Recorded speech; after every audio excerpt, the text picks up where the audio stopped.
Në shtëpinë e Big Brother Kosova, çdo ditë ishte një kombinim emocionesh të papritura, ndjenja të forta dhe situatash që shpesh ndryshonin rrjedhën e historisë. Por disa momente nuk mund të harrohen. Disa ndodhin një herë dhe lënë gjurmë që e ndjejnë të gjithë që jetojnë me to, dhe padyshim, ata që i shohin nga jashtë, Limi dhe Dolçea po kalonin një nga këto momente. Ishin afruar shumë kohët e fundit. Afërsia e tyre nuk ishte thjesht lojë ose kuriozitet për kamerat. Ishte diçka më shumë. Një lidhje që po zhvillohej natyrshëm, me ndjenja të ndërtuara ngadalë, me prekje të vogla që shtonin tension dhe përjetim. Në atë çast, Limi e mori Dolçen në krah. Një gjest i thjesht, por i mbushur me emocion. Nuk ishte vetëm forcë fizike, por mbështetje, afrim, një lloj intimiteti që tregonte besim dhe dashuri. Ndërsa e mbanin njëri tjetrin, buzëqeshjet e tyre u bën më të mëdha, shikimet më të gjatë dhe ndjenja e lidhjes po rritej me çdo moment që kalonte, dhe pastaj ndodhi ajo që shumë kush kishte pritur të shite, puthja e parë e gjallë. Nuk ishte një puthje tërheqjeje kalimtare. Ishte një prekje e qëndrueshme, e ngadalshme, që tregonte se ata nuk donin të ndaheshin. Ishte një moment që flet për dëshirë, për afrim, për emocion të thellë. Ata dukeshin të përqafuar nga bota, të izoluar nga gjithçka tjetër. Të zhytur në ndjenjat e tyre. Përshtypja ishte se koha kishte ndalur vetëm për ta, por ndërsa ata vazhdonin të shijonin këtë afërsi, të tjerët në shtëpi dhe sidomos Alba, ndjen një ndjenjë tjetër. Një mall që nuk kishte ikur kurrë. Një dashuri e hershme, e heshtur, që kishte pritur pa u dukur. Alba e kishte dashur Limit që më parë, dhe çdo ditë që kalonte pa të, ndjenja e saj vetëm rritej. Ajo e kishte pritur këtë moment që Limi të kuptonte se sa shumë kishte munguar, por ajo nuk e kishte pritur të ndodhte me dikë tjetër, ndërsa Limi dhe Dolçea dukeshin të humbur në ndjenjat e tyre. Alba ndjej njëkohësisht e dhimbshme dhe e fuqishme. Ajo kuptonte se ndjenja e saj nuk ishte dobësi.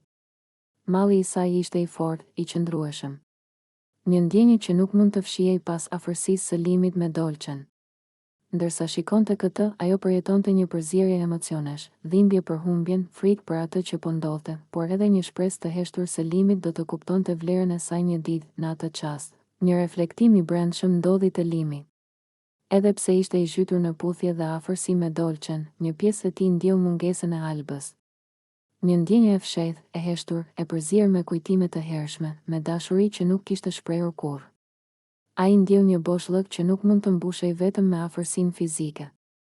Një mall i brendshëm, një nevojë për atë që kishte qenë gjithmonë aty, por që nuk e kishte vlerësuar siç duhej. Ndjenja e Dolçes ishte e qartë. Ajo ndjej e dashuruar, e zgjuar nga afërsia me Limin, dhe çdo prekje e tij ishte një sinjal se diçka më shumë po ndodhte mes tyre. Por ajo nuk mund të kuptonte se një pjesë e zemrës së Limit ishte ende e lidhur me një tjetër. Dhe aty lind konflikti më i madh emocional, përqafimi i shpejtë dhe dashuria e dukshme me Dolçen po përplasnin realitetin e ndjenjave të vërteta të Limit, të cilat ishin ende me Albën. Mallimi i Albës u bë i papërballueshëm. Ajo dëshironte ta ndalte këtë, të thoshte diçka, të shprehte ndjenjat e saj, por nuk mundej.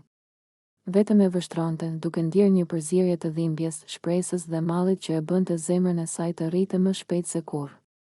Ajo kuptoi se dashuria e vërtet nuk ka nevojë për ekspozim, por përkohësisht ajo ndjej e jashtëqitshme nga loja e ndjenjave që po zhvillohej përpara syve të saj. Kur momenti i afërsisë mes Limit dhe Dolçes zgjati, diçka ndryshoi brenda Limit. Një reflektim i heshtur, puthja dhe dashuria e dukshme me Dolçen nuk ishin e gjitha. Një pjesë e tij dëshironte të ishte me Albën. Një pjesë që kishte pritur kohë më të gjatë, që kishte ndjerë dashuri të vërtetë dhe që nuk mund të zëvendësohej nga një emocion momental. Kështu, ndërsa shtëpia e Big Brother po xhironte çdo lëvizje, çdo shikim dhe çdo buzëqeshje, ndodhi diçka magjike. Limit ndjeu zërin e zemrës së tij, një ndjesi që nuk mund të injorohej më. Ai kuptoi se dashuria dhe malli i Albës nuk ishin të largëta. Ata ishin pjesë e tij, e pandashme, dhe ai nuk mund të vazhdonte me ndjenja të shpërndara. Ky moment nuk ishte thjesht një reflektim i heshtur. Ishte një zgjedhje që po lindte brenda tij. Ajo që kishte me Dolçen ishte bukur, por nuk ishte e vërtetë. E vërteta e tij ishte me Albën. Dhe ndjenja e mallit të saj, dashuria e heshtur që kishte ruajtur, ishte diçka që nuk mund të injorohej më. Në fund, historia nuk është vetëm për puthjet që ndodhin ose nuk ndodhin. Ajo është për emocionet që lënë gjurmë, për dashurinë që prishet nga gabimet dhe tradhtia e heshtur, dhe për mallin që na kujton se çfarë është e vërtetë. Momenti kur Limi e ndjeu këtë, kur ai kuptoi dashurinë dhe mallin e Albës, nuk ishte një akt spektakolar. Ishte një ndjesi e brendshme, një reflektim që tregonte se dashuria nuk mund të zëvendësohet me afërsinë e momentit, dhe pikërisht aty, mes përqafimeve dhe puthjeve që nuk mund të shuheshin, mes dashurisë dhe mallit, lind shpresa e një kapitulli të ri, ku ndjenjat e vërteta, dashuria dhe afeksioni nuk mund të harrohen dhe gjejnë rrugën e tyre drejt të qenit të plotë, drejt së vërtetës dhe drejt lumturisë së merituar.